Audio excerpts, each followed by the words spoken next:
Indian air force की group Y की recruitment medical assistant या फिर नर्सिंग असिस्टेंट के बारे में। इसका नोटिफिकेशन कब आएगा, इसका क्वालिफिकेशन क्या चीजें चाहिए, आपको सबको पता रहता है कि एयरफोर्स में वाई ग्रुप है और एक्स ग्रुप है, लेकिन आपको एक ऐसा ट्रेड जिसका एज क्राइटेरिया रहता है 23, यस जी हाँ 23 साल।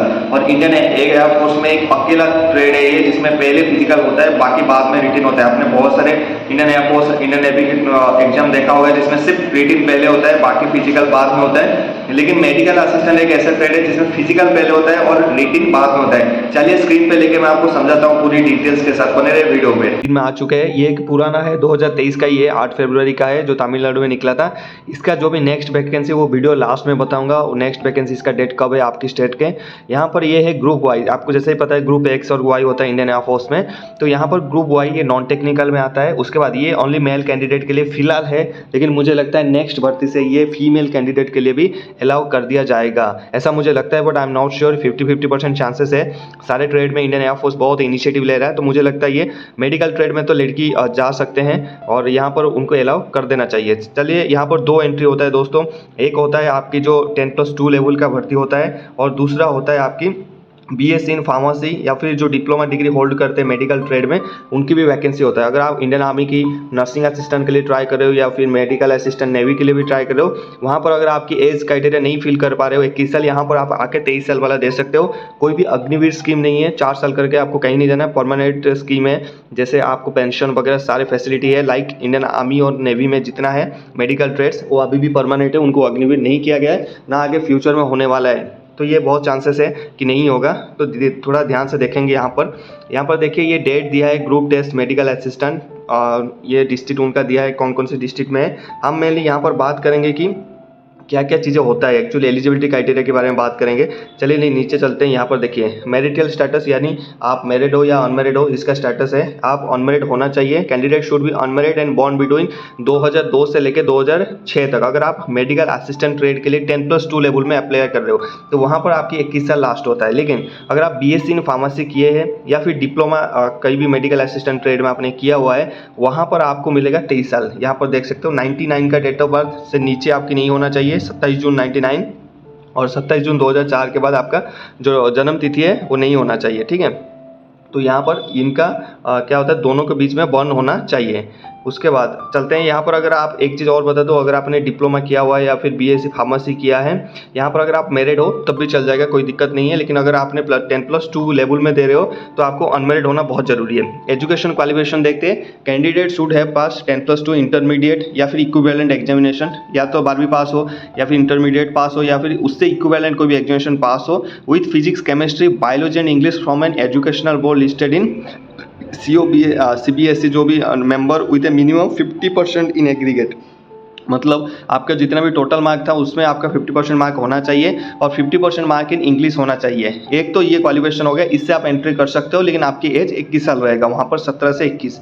दूसरा आपका ये बोलते जिनका कैंडिडेट का डिप्लोमा या फिर बीएससी इन फार्मेसी है, उनके लिए उनकी जो 10+2 है वहाँ पर तो 50% मार्क एग्रीगेट और 50% मार्क इन इंग्लिश चाहिए। इन एडिशनल उसके साथ इनके क्या चाहिए, डिप्लोमा और BSc in pharmacy with minimum 50% mark in aggregate with valid registration from the state pharmacy council और pharmacy council of India PCI at the time of enrolment is mandatory. मतलब अगर आप फॉर्म अप्लाई कर रहे हो वहाँ पर अगर आपकी लाइसेंस नहीं है, वैलिड रजिस्ट्रेशन नहीं है तो चलेगा, लेकिन जब आप एनरोलमेंट के लिए, मतलब जिस दिन आप डिस्पैच होंगे इंडियन एयरफोर्स की जो ट्रेनिंग सेंटर है वहाँ पर, उसको आपको शो करना पड़ेगा कि आपके जो सर्टिफिकेट आपके पास होना चाहिए। तो अगर आप इंडियन आर्मी की सिपाही फार्मा भी दे रहे हो तो यहाँ पर थोड़ा सा नज़र मार सकते हो, यहाँ पर भी आप दे सकते हो। एजुकेशन बोर्ड, उसके बाद 10+2 इन काउंसिल, ये सारे ये बोल रहा है कि जो आपके एजुकेशन बोर्ड वो ठीक ठाक होना चाहिए, कोई फ्रॉड नहीं होना चाहिए। उसके बाद अगर आपकी फार्मेसी या फिर कोई भी ऐसे चीज़ें में 49.9% होता है तो इसको मतलब राउंड ऑफ, आप सोचोगे कि इसको राउंड ऑफ 50% कर दिया जाएगा, तो ये राउंड ऑफ नहीं होगा, 49.99 है तब भी ये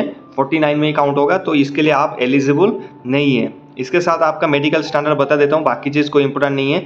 यहाँ पर आपकी हाइट जो है 152.5 सेंटीमीटर होना चाहिए। अगर बाद में लड़कियों के लिए एलिजिबल करवाता है, इनका 150 या फिर 148 हाइट रखेगा। चेस्ट आपका शुड बी वेल प्रोपोर्शनल और well developed with minimum range of expansion 5 centimetre का आपका एक्सपेंशन होना चाहिए। कोई भी ऐसे चेस्ट आपका रिक्वायरमेंट वहाँ पर नहीं है। वेट आपकी जितना हाइट और एज रहता है उसी के अकॉर्डिंग आपकी वेट चाहिए। आपको बताया था, मैंने वीडियो बनाया था कि हाइट अकॉर्डिंग टू वेट और एज, तो BMI चार्ट जाके देख सकते हो, नीचे मैं लिंक डिस्क्रिप्शन में दे दूंगा। हियरिंग आपका अच्छा होना चाहिए, डेंटल आपकी 14 होना चाहिए। विजुअल एक्टिविटी आपको बहुत डाउट रहता है कि क्या स्पेक्टेक्लेस जो हम चश्मे पहनते हैं क्या वो अलाउड है? बिल्कुल अलाउड है। उसके साथ आपकी जो करेक्टेबल आंखें हैं वो 6/9 होना चाहिए। यहाँ पर देखिए मेडिकल असिस्टेंट के लिए 6/36 चल जाता है, कितना अच्छा है। और करेक्टेबल 6/5 ईच होना चाहिए।